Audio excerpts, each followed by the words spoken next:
Pai, do Filho e do Espírito Santo. Amém. Dia 8 de março do ano de 2022. Hoje é um dia todo especial, porque celebramos o Dia Internacional da Mulher.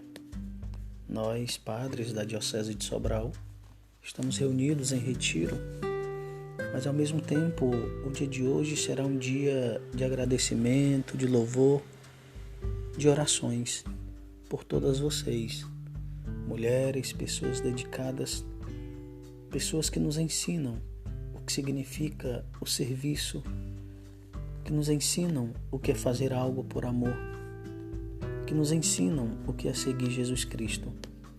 As mulheres que desde sempre estiveram presentes na vida de Jesus com seu testemunho, com a sua coragem, com a sua ação. E assim também cremos quantas mulheres corajosas estão dispostas a cumprir a vontade de Deus. Quantas mulheres dando as suas próprias vidas para salvarem suas famílias. É um testemunho, é um exemplo, e isso nos enche de alegria. Gostaria de iniciar esta nossa reflexão desejando a cada uma de vocês, se na alegria ou na tristeza, se na tranquilidade ou no sofrimento, um feliz Dia Internacional da Mulher. E contem com este grande presente, as minhas orações. Meus irmãos, meditaremos hoje o evangelista Mateus no seu capítulo 6, versículos 7 a 15. O Senhor esteja convosco, Ele está no meio de nós.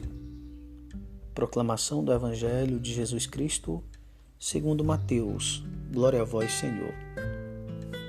Naquele tempo, disse Jesus aos seus discípulos: Quando orardes, não useis muitas palavras, como fazem os pagãos. Eles pensam que serão ouvidos por força das muitas palavras. Não sejais como eles, pois vosso Pai sabe do que precisais, muito antes do que vós o peçais. Vós deveis rezar assim: Pai nosso, que estais nos céus, santificado seja o teu nome. Venha o teu reino, seja feita a tua vontade, assim na terra como nos céus. O pão nosso de cada dia dá-nos hoje. Perdoa as nossas ofensas, assim como nós perdoamos a quem nos tem ofendido. E não nos deixes cair em tentação, mas livra-nos do mal. De fato, se vós perdoardes aos homens as faltas que eles cometeram, vosso Pai que está nos céus também vos perdoará. Mas, se vós não perdoardes aos homens, vosso Pai também não perdoará as faltas que vós cometestes. Palavra da salvação. Glória a vós, Senhor. Meus irmãos, estamos na vivência deste tempo quaresmal. Nós, padres da Diocese de Sobral, sempre temos o hábito de realizar, na primeira semana da Quaresma, o nosso retiro. É bom a gente entender um pouquinho o que significa um retiro espiritual. Pode ser que sejamos tentados a pensar que o retiro seja apenas um retirar-se para um lugar isolado e ali refletir, estudar sobre alguma coisa. Às vezes compreendemos mal o que seja o tempo do retiro, quando o compreendemos como lugar de solidão, de silêncio estéril, do não falar, de escutar um pregador, quando na verdade cada retiro deve ser lugar do encontro e do aproximar-se da fonte inesgotável de Deus, que é amor. Em cada retiro devemos ter presente a nossa vida, os fatos marcantes da nossa experiência de amor. a experiência viva com Deus e com os nossos irmãos. Retiro tem que ser um tempo rico de graça e de abertura para Deus. É tempo de deserto, lugar do encontro e da renovação dos compromissos e da aliança, que comporta relacionamentos com Deus e com os irmãos. Daí porque não é somente fazer silêncio ou falar baixo. O que se faz necessário para poder escutar a Deus e aos irmãos que nos falam na vida e na história. Retiro também não é somente deixar os afazeres e ir para um lugar, escutar alguém falar. Retiro não é somente um rito que realizamos de vez em quando, por determinação, para cumprir normas. Retiro também não é nenhuma rotina de cada mês, cada ano. Não é nenhuma obrigação. Retiro é, por outro lado, um tempo propício e oportuno para recobrar forças e prosseguir o caminho, pois somos peregrinos. E hoje, meus irmãos, como tema principal da liturgia, temos a oração. Em um retiro, se ora. Que coisa preciosa é a oração na nossa vida. A oração é o ato mais humano que nós temos e também pode ser o ato mais desumano que nós podemos experimentar. Quando a oração é falsificada, quando a oração toca o fingimento, quando a oração é alienante ou ela é desencarnada.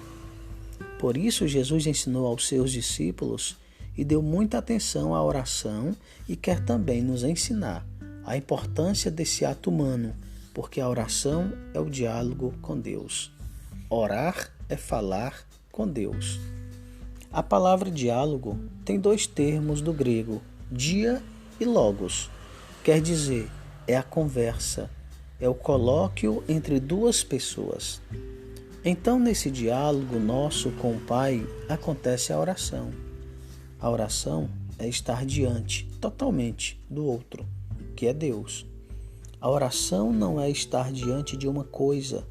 Podemos fazer uma meditação diante de uma árvore, podemos fazer uma oração bem zen, bem leve, podemos utilizar as coisas da natureza, mas isso não seria oração.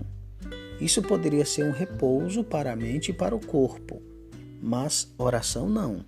A oração é estar diante de uma pessoa, é estar diante de alguém, é fazer o nosso diálogo diante de Deus, falar com Ele e escutá-lo, porque Ele é importante. A oração não é uma forma de bem-estar para nós. Seria muito cômodo, porque muitas vezes no diálogo o outro vai dizer coisas para nós que também nos incomode. Por isso a oração também é desafiadora, porque temos que estar dispostos a ouvir de Deus ordens e coisas que no momento não nos agradem. Então a oração não tem nada a ver com bem-estar.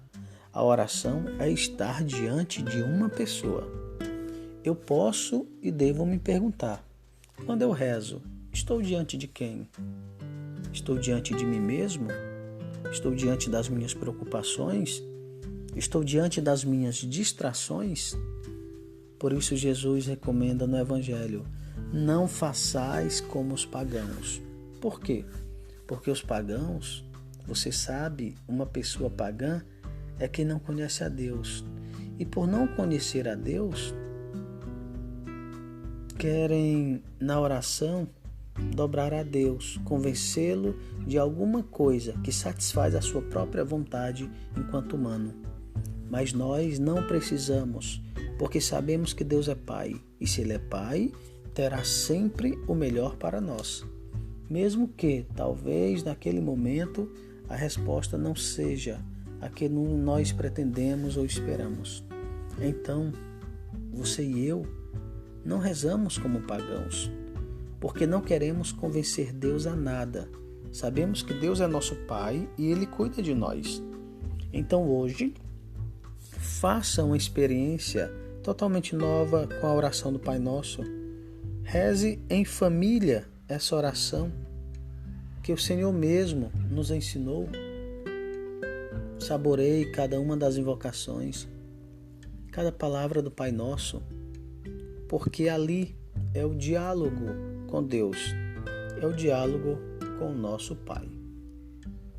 Que desça sobre vós a bênção do Deus misericordioso, este Deus que é Pai, Filho, Espírito Santo. Amém. Uma santa terça-feira abençoada para todos.